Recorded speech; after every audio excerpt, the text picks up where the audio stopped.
Nabi sama modelingnya Barat itu.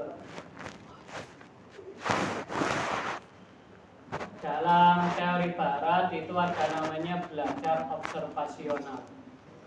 Observasional itu adalah atau modeling ya. Kita melihat seseorang lalu menirunya. Nah, itu bedanya dengan uswah. Ceramah juga demikian. Apa misalnya beda metode apa sih bahasa Arabnya ceramah? Mau'idhah. Banyak variasi ya dalam Quran itu. Bisa wasiat, bisa mau'idhah, bisa nasihat, ad-din an-nasihat.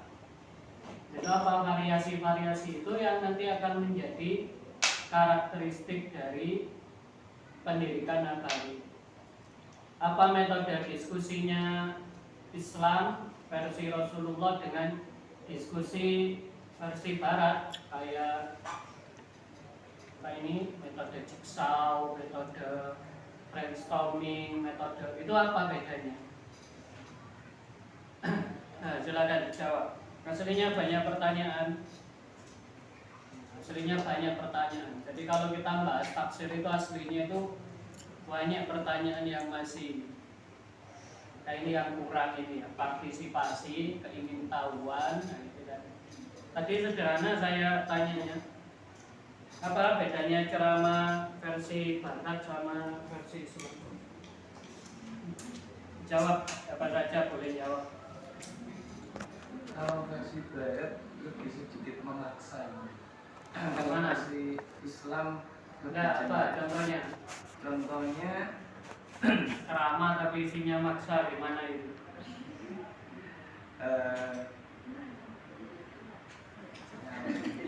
Kayaknya tidak.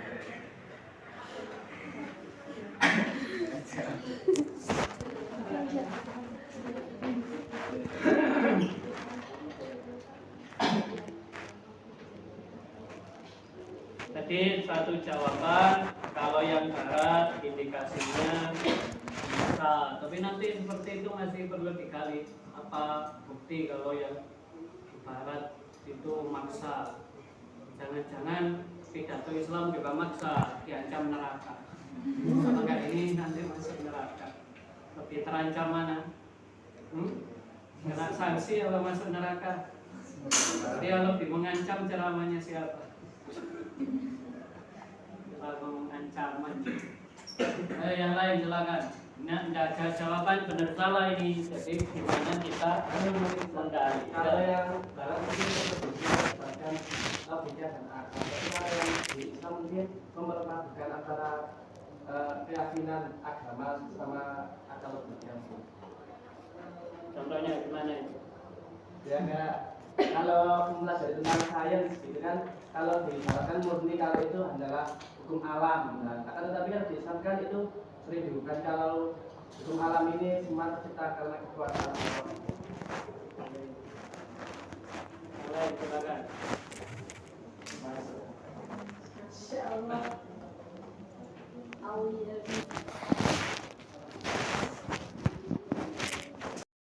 Di metode diskusi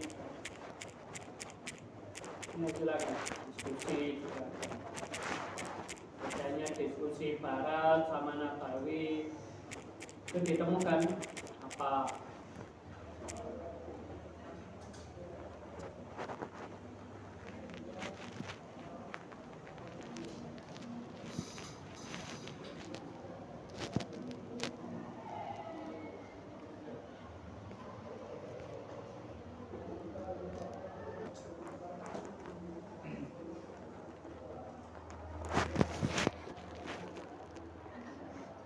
Kontekstualisasikan juga boleh antara metode Nabawi dengan seandainya kita jadi guru itu bagaimana?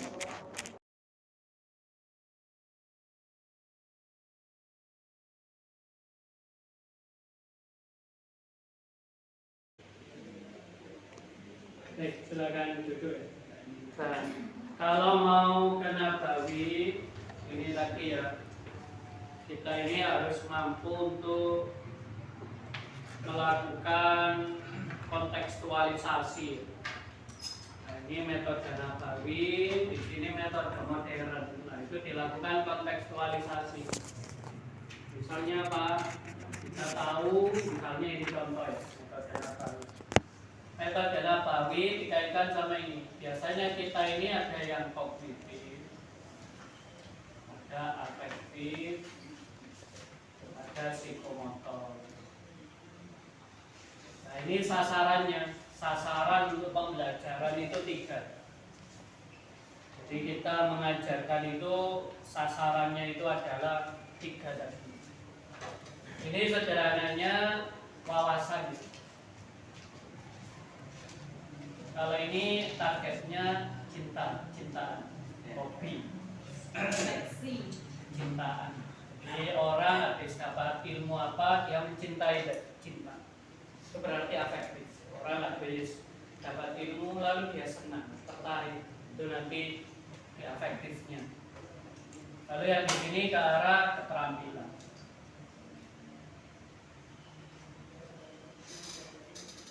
Taruhlah misalnya kita yang contoh sederhana ya, sabar sama syukur.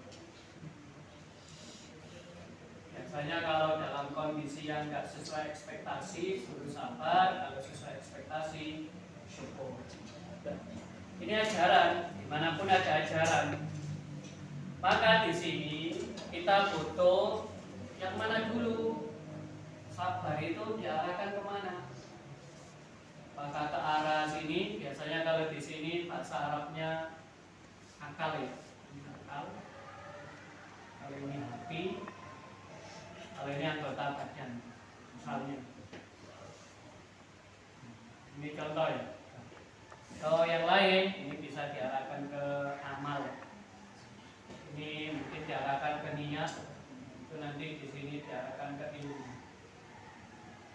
Ini contoh-contoh kontekstualisasi. Bagaimana materi kita mau mengajarkan sabar kepada peserta didik. Nah, targetnya ke sini. Jadi nanti itu siswa, santri, siapapun itu di samping punya wawasan tentang apa itu sabar syukur, dia punya kecintaan. Sehingga ketika bersikap sabar itu dia merasa nyaman. Ketika syukur itu juga nyaman, tidak tertekan. Karena dalam Islam itu ada konsep la ikraha fiddin. Jadi segala tabayyana rusydu. Artinya apa? Tabayyana rusydu itu artinya segala sesuatu itu ada perhitungan, rasionalisasi, ada alasan logis kenapa berbuat itu tanpa ada keterpaksaan. Jadi kalau kurban itu kurbannya itu karena benar-benar wujud rasa syukur, ada rasa itu dari wujud. Nah, maka di sini kita butuh metode. Nah, maka kita sebagai orang Muslim, misalnya kayak Pak Firdaus memetakan apa sih yang cocok.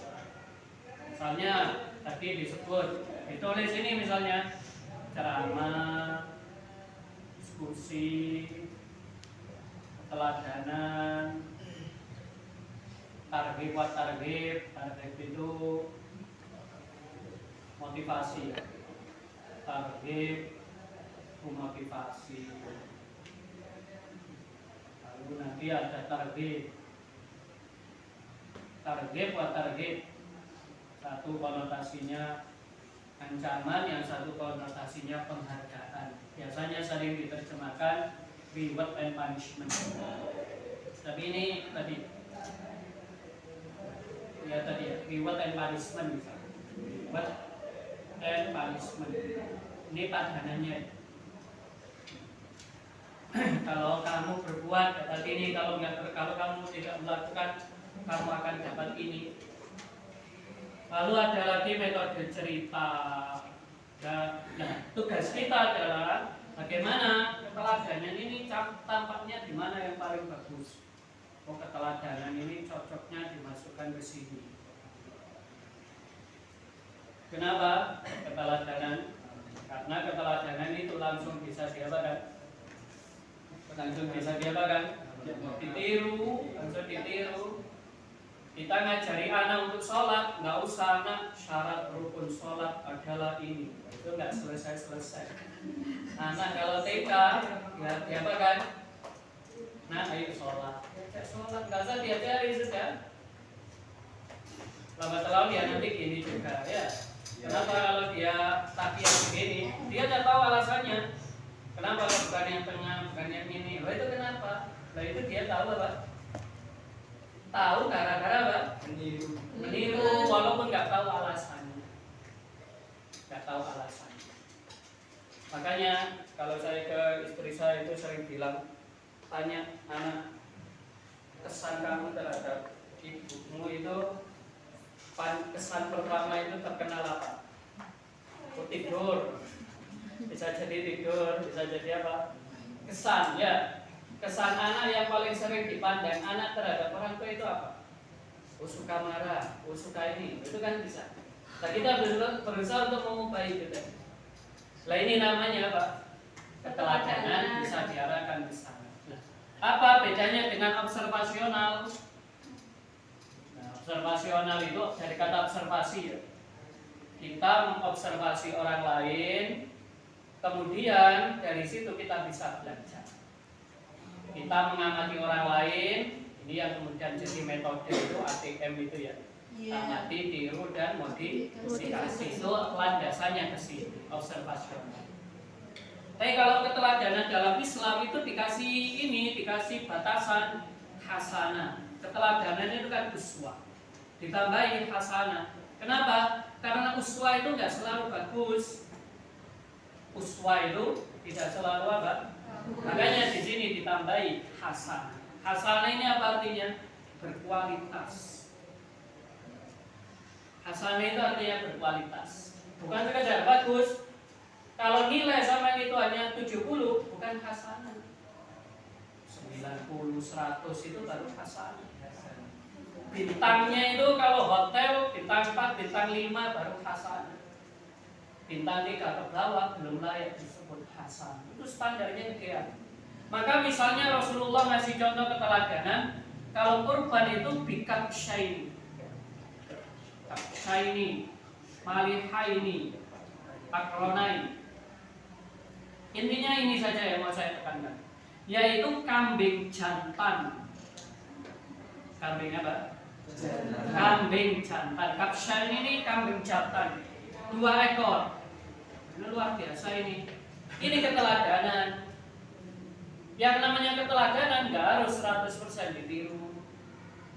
Kayak anak niru orang tua sholat, nggak mungkin niru persis 100%. Ada saja gerakan-gerakan yang tidak tertiru. Sama seperti ini. Kita ini korban kalau ikut Rasul 2 ekor. Dapat 1 ekor aja masih ada unsur apa? Eman, ya benda. Kalau mau buat beli aset itu nggak eman, untuk liburan nggak eman, pakai sewa gedung pernikahan nggak eman. Tapi ini merasa apa? Nah, itu masih ada. Innal insana lirabbil lakanut itu masih ada. Itu Rasulullah ngasih ngelut 2 ekor kalau kurban. Yang kedua apa? Kambingnya dipilih yang jantan. Warnanya yang putih dan bertanduk. Itu keteladanan Rasulullah saat kurban. Nah Rasulullah kalau nyembelih dalam suatu riwayat, misalnya nyembelih unta 100, itu yang 80 disembelih sendiri. Kalau kita neladani Rasulullah mampu dari itu. Unta kita kadang ayam aja nggak berani. Ya ada nyembelih ayam saja tidak berani, nyembelih kambing, apalagi nyembelih sapi sendirian, nggak terbayangkan. Nah, maka di sini tadi kita ada standar ideal, itu Rasulullah. Apa standar ideal ini? Berkualitas. Standar yang ditekankan oleh Rasulullah itu adalah keteladanan yang berkualitas. Karena berkualitas, maka nggak semuanya mampu untuk melakukan. Yang penting apa? Yang kita ambil itu hukumnya, bukan bentuknya. Di sini yang kita teladani apa? Korbannya, bukan bentuknya. Boleh tidak korban dengan kambing betina? Boleh tidak? Ya boleh lah, siapa yang larang. Kecuali ini hikmah ya, akhlak. Kalau kurban jangan pakai kambing atau sapi betina yang masih produktif. Kalau masih produktif berarti kita menghalangi binatang tadi punya anak. Kita menghalangi regenerasi, kita halangi. Maka dalam fikih-fikih disarankan kalau kurban itu pilihan jantan, jangan melahirkan oleh jantan tadi. Dan bisa jadi satu bejantan siap membuahi 10 betina kan gitu. Sehingga dari sini apa artinya? Ada hikmah bahwasanya Rasulullah itu nyuruh yang apa? Jantan, bukan yang betina. Nah, karena salah satu hikmahnya adalah untuk memberi kesempatan reproduksi, maka kalau betina tadi sudah majeur, sudah mandul, menopause, sudah tidak reproduksi, boleh dipakai kurban. Kalau misalnya saya ditawari pedagang, ini Pak, kambing betina 50 kilo harganya 4 juta, yang ini jantan harganya apa? Dengan harga yang sama tapi bobotnya 40 kilo. Tanpa pikir panjang langsung milih yang mana? Jantan. Yang betina yang dagingnya banyak. Kenapa? Tahu enggak bedanya sate jantan sama betina? Enggak. Kamu enggak tahu aja, ya sudah. Kalau kita beli sate tahu enggak bedanya? Oh ini sate jantan rasanya gini, sate yang Enggak tahu. Ada bedanya ya Pak? Kalau di kitab-kitab, kenapa kalau disuruh jantan katanya yang jantan itu lebih besar? Oh. Tapi saya kira lidah Jawa, ya lidah kita nggak mampu Pokoknya mendeteksi makan. sejauh itu, nggak mampu mendeteksi sejauh itu. Kita sama saja. Nah ini maknanya apa? Ini ada keteladanan, tapi di dalam pengamalan tadi la yukallifullahu nafsan illa wus'aha. Ada ini. Jadi apa artinya guru memberikan keteladanan yang ideal, perfect, tapi ketika menjumpai siswanya tidak seideal dirinya, ya apa-apa. Maka sering ini saya praktekkan kalau jadi pembimbing skripsi. Kalau mau mengikuti saya silakan, tapi yang paling penting ikuti jadwal. Kapan ujian ikuti. Walaupun skripsinya jelek, daftar saya tanda tangan. Kalau kamu mengikuti saya, iya kalau ini kalau mampu, kalau enggak tambah frustasi. Jadi yang penting apa? Kita ngasih keteladanan, tapi di sisi lain apa? Kita tidak memaksa siswa sesuai dengan standar keteladanan tadi. Tidak harus sama persis. Nah ini salah satu contoh. Nah, yang efektif apa? Untuk menumbuhkan rasa cinta apa yang paling bagus misalnya? Nih ya, cerita ini untuk menumbuhkan apa? Sering nggak dapat cerita-cerita yang membuat kita bisa sabar, bisa syukur. Ya, Masya Allah. Cerita kita itu untuk bersabar itu bisa lihat film, bisa lihat ini tumbuh apa? Dari film kita bisa belajar hal-hal seperti ini. Kenapa? Karena film itu ada unsur apa? Penceritaan.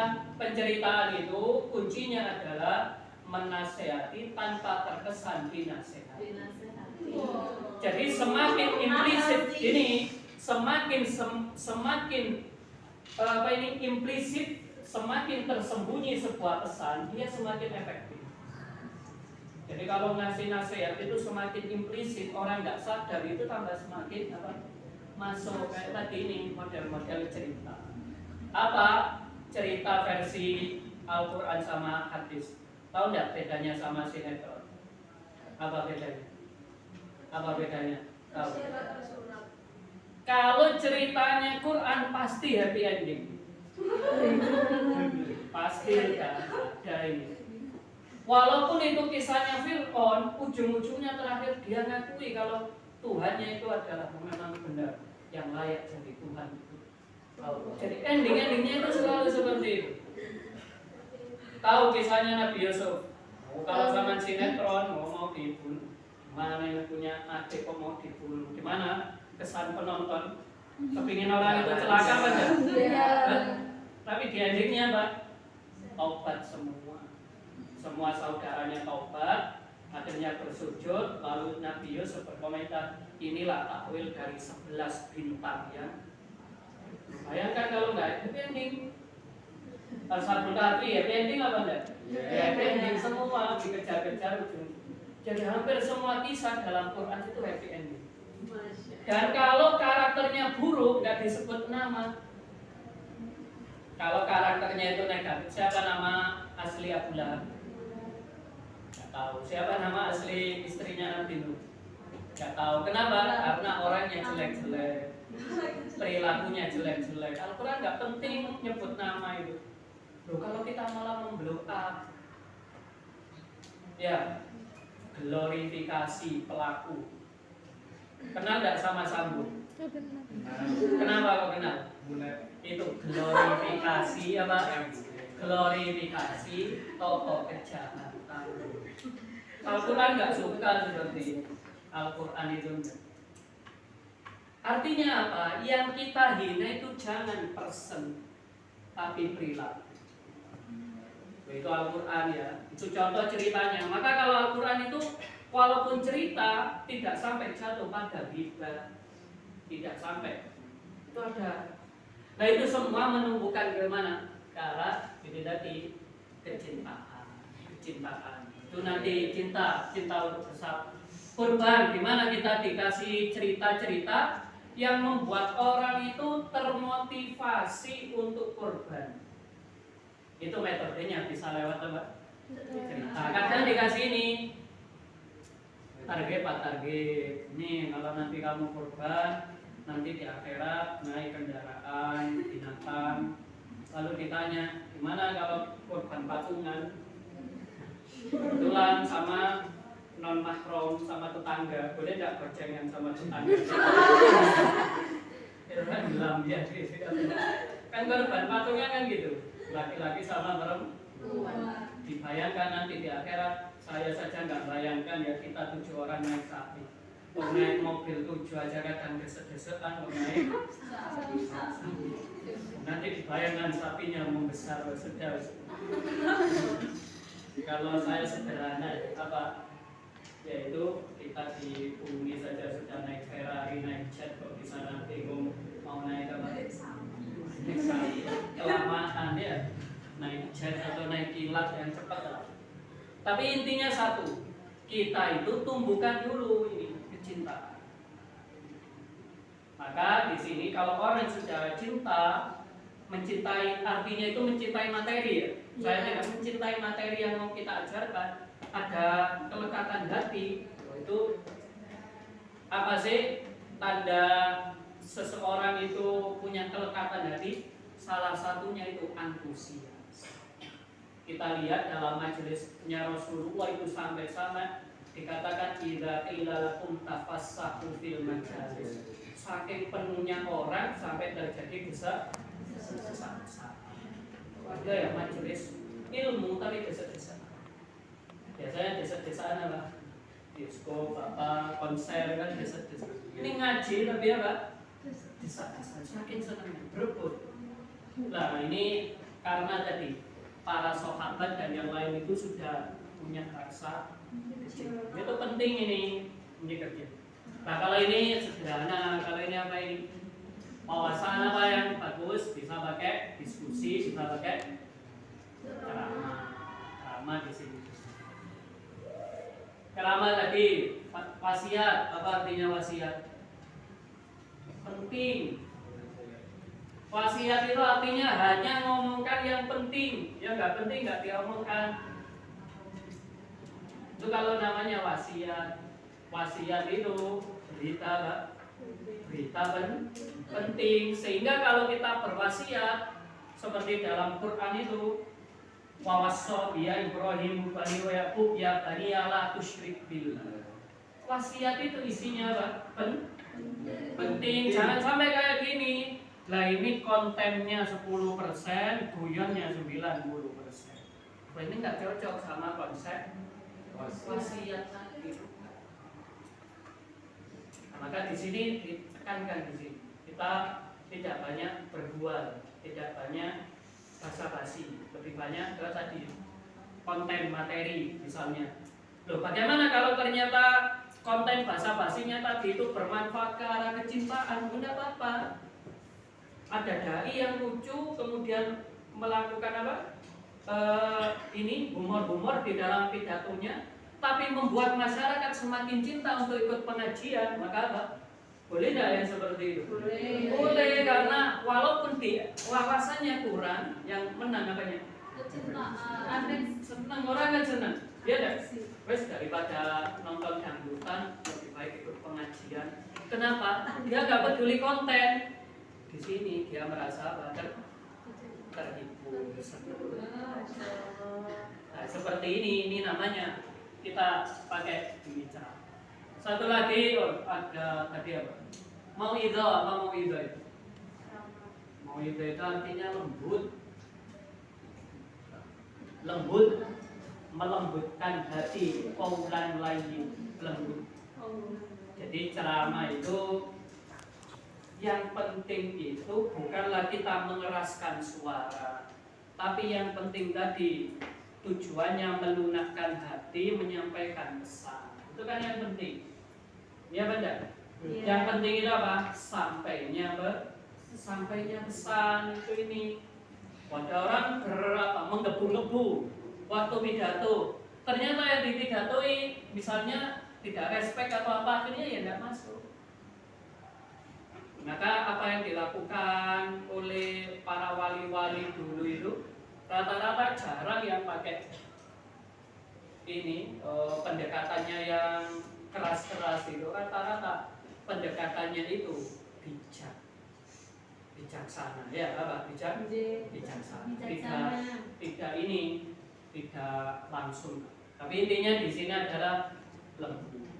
Apa bukti kalau mau itu lembut? Ya bunayya idh qala Luqman libni wa itu ya bunayya. Apa artinya ya bunayya?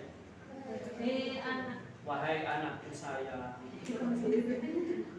Pernah enggak orang tuanya manggil kita anakku tersayang? Pernah enggak ini? Kadang menyebut anaknya sakar PDW tadi. Ya bunayya. Tadi kan ada ya. Qala Luqmanu libnihi wa huwa ya'iduhu. Ya'iduhu itu Luqman memberi nasihat kepada siapa? Putranya Pak. Kata pertamanya Luqman. Ya. Wahabjiku wa. Pernah baca kitab Ayyuhal Walad? Ayyuhal Waladnya Imam Al-Ghazali. Wah, itu tadi ya bunayya. Kalau kita membaca itu seolah-olah kita dinasihati orang tua. Nah, maka di sini mau itu artinya seperti tadi dikatakan, saya bilang kalau yang ini memaksa bisa, tapi lebih ke arah inti pidato itu tadi lembut. Karena memang apalagi kalau terhadap wanita dalam hadis dikatakan kalau terlalu keras ya risiko patah, kalau lembek enggak ngefek. Maka di sini lembut.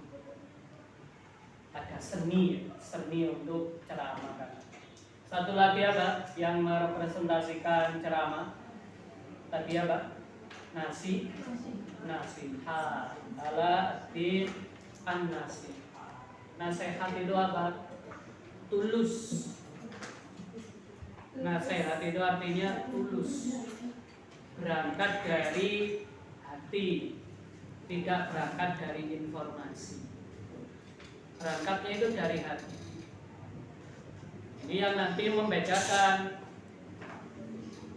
bahwasanya di dalam Islam itu dikatakan fastaqim kama umirta. Bersikaplah istiqomah sebagaimana kamu diperintahkan. Ini ayat yang menurut Rasulullah paling berat. Kenapa? Karena setiap kali beliau mau amar ma'ruf nahi munkar, beliau harus melakukan lebih dulu. Berarti saat ngasih nasihat berangkatnya dari apa? Dari hati. Saya nggak bisa nasihati sampean ini misalnya yang rajin puasa Senin Kamis. Itu sulit. Kenapa? Karena saya bukan menjadi pelaku. Beda kalau saya punya sesuatu yang pernah saya alami, saya lakukan, lalu dinasihat. Ada enggak ini berasal dari hati? Ya pada Ya. misalnya saya bisa, silakan yang rajin baca, itu bisa. Kenapa? Karena saya memang kebiasaannya baca misalnya. Tapi kalau sesuatu yang kita tidak memiliki, kadang nasihat itu hanya keluar dari informasi, dari koleksi data, tapi bukan dari yang ketulusan. Ad-din an-nasiha, ya agama itu yang itu contoh. Itu dari situ karakteristik tadi kita bisa membedakan apa bedanya ceramah versi ini sama versi. Dan yang terakhir yang mungkin bisa ditambahi adalah ceramah itu ada banyak model. Satu lewat hafalan, lewat catatan kunci. Adalah yang ceramahnya itu berbasis membaca teks. Ada yang impromptu itu nggak punya persiapan sama sekali. Jadi terserah nanti pidato mana, kita level mana kalau ceramah itu. Apakah ceramah berbasis baca teks, kayak khutbah, baca teks, ataukah berbasis hafalan, berarti hanya terbatas hafalannya saja, atau yang tadi impromptu, kapanpun siap pidato, kapanpun siap ceramah, seperti itu. Itu adalah jenis-jenis teknik-teknik ceramah yang bisa dimasukkan di mana? Di tulisan. Saya kira itu kita tutup dengan